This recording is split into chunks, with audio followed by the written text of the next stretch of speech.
What are your expectations as a first-year teacher? I mean, mainly just to kind of make it through, but also just to kind of learn what I need to do and what I need to improve on.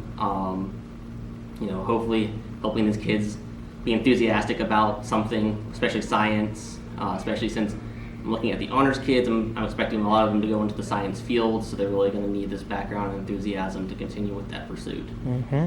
How does it feel being a first-year teacher in a biology honors class? Does that make it, more difficult, more taxing?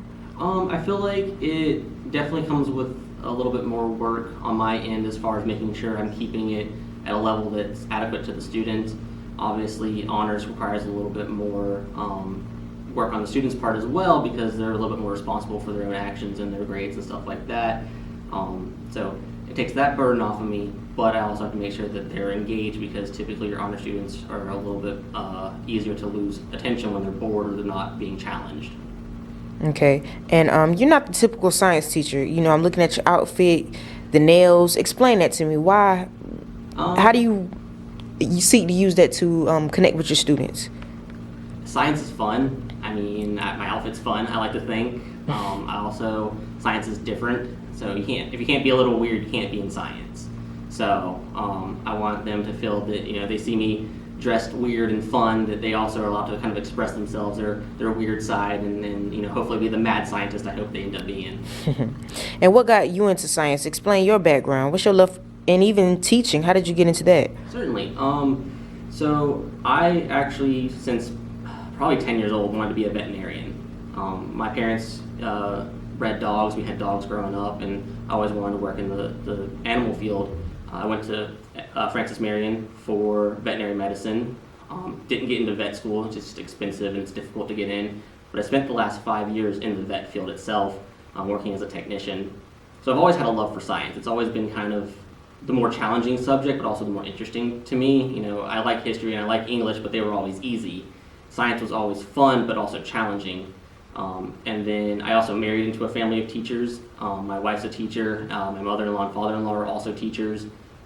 So they kind of were the inspiration for me, and I also always kind of saw myself as a college professor or something akin to that if the veterinary stuff didn't work out. And what are your expectations for your students?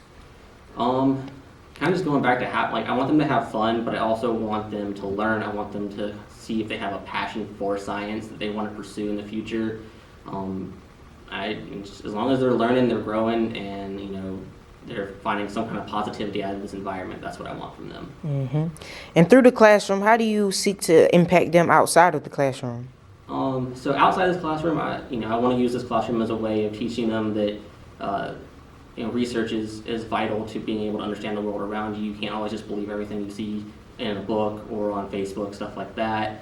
But I also want them to feel like there's no judgment here. Obviously, I've got my nails painted. How many guys have that? Most guys get made fun of for that. So I want them to feel like they can come in here and not have to worry about judgment. And then when they leave the classroom, they also carry that with them so they don't judge others.